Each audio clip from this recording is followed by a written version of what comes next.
Hi everybody. So I understand that you're getting ready to do some pH work in lab, and so I wanted to give you a quick review of pH. And I wanted to start by reminding you that only solutions can have pH.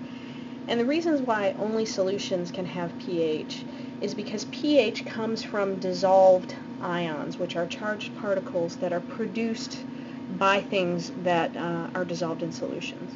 Now, the pH is really a measurement of how acidic or basic a solution is, and really what you're looking at is the concentration of the H plus ion, and we'll get into that in just a little bit.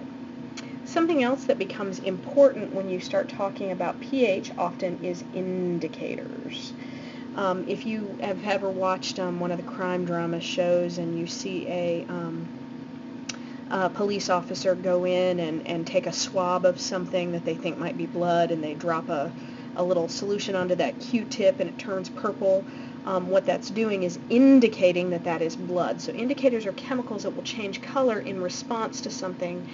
In this case, we're looking at indicators that change color in response to pH. Okay, so let's start with the acids. So we're going to look at acids. Acids are recognizable because when you taste them or smell them, and hopefully a lot of acids you're not tasting, but they're going to smell sour. Acids also react strongly with metals.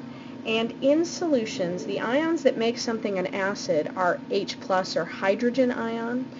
Now, if you're into chemistry, a chemistry teacher might argue with that definition a little bit and say that no, really, acids produce H3O plus, which is called a hydronium ion. So what happens is a water molecule gets this random little hydrogen ion that we just mentioned here. This guy attaches itself to a water molecule to produce something called hydronium.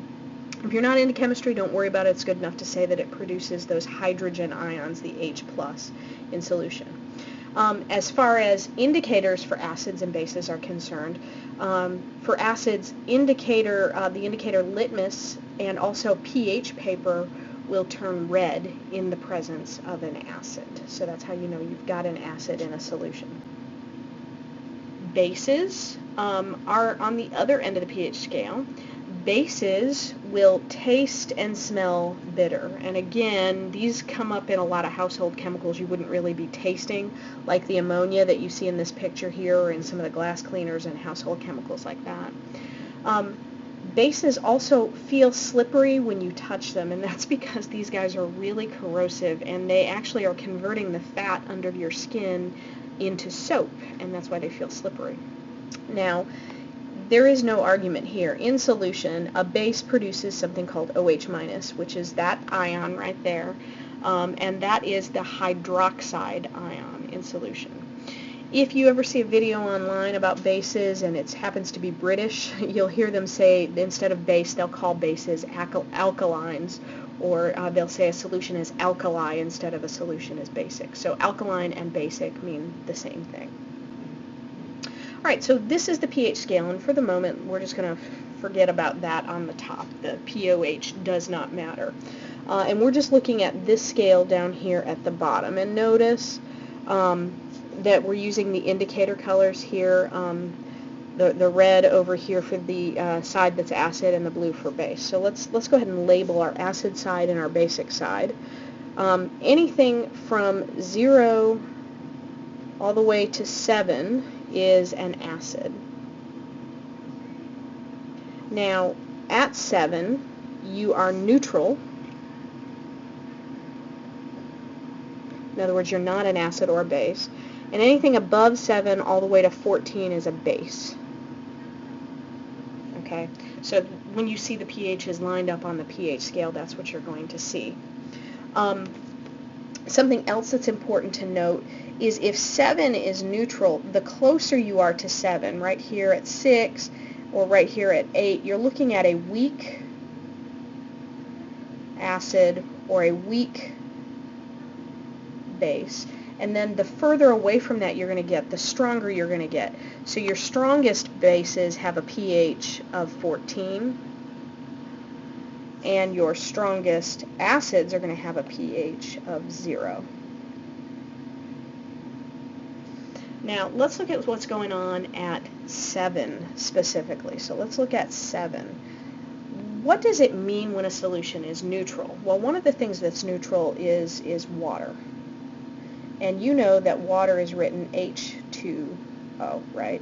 But remember that that's an abbreviation. What you're saying is that you have 2 hydrogens and 1 oxygen. So we could rewrite water as HOH, right? And those little lines represent bonds. If we were to break a bond right there, then you can see that this could produce an H+, and this could produce an OH-. In other words, they produce both ions, the ion that makes something an acid and the ion that makes something a base. That's called dissociation of water, and that's a term that's kind of a big one. And again, if you're into chemistry, you'll probably need to know that. You may not need to know that here. But that's water dissociation, and the reason why water is neutral is because water can actually break apart like that and form both H+ and OH- in equal concentrations. And the key here is equal concentrations. Acids will actually produce some OH-. The difference here is that they produce H+ in a greater quantity than OH-. Okay? Bases will also produce H+, but they produce OH- in a greater quantity than what they produce H+. Okay, so they mainly produce OH-. Over here, the acids mainly produce H+, and then things that are neutral can produce both in equal concentrations. All right, finally, just some practical applications of pH. I've included for you here a list of some common household chemicals that you would know about and what their pH ranges are. So look at liquid drain cleaner right down here. Drano is really super basic, and that's because it's meant to dissolve things like human hair to get rid of a clog. Look up here, you've got real strong battery acid is at the 0 end. And remember, the extremes are the strength, right? Those are the most strong bases down here and the most strong acids up here. Pure water is neutral. Of course, when you dissolve things in water, it can actually change the pH, though.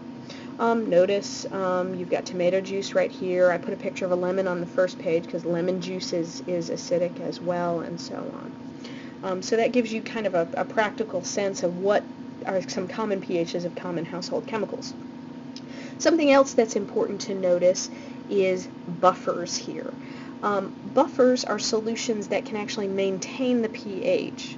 And they do this by either absorbing hydrogen ions, or they can release hydrogen ions that will react with any OH- in solution and form water. Because if you put together, remember that dissociation, right? If you take H+, oops, there we go, and you add that to OH-, you end up with H2O, or water, okay? So buffers are able to do that. The most common place you'd find buffers is in aspirin, because aspirin is actually an acid, and so often makers of aspirin will put a buffer in that aspirin so that you don't get an ulcer from taking your aspirin. So hopefully that helps give you a few quick reminders about pH.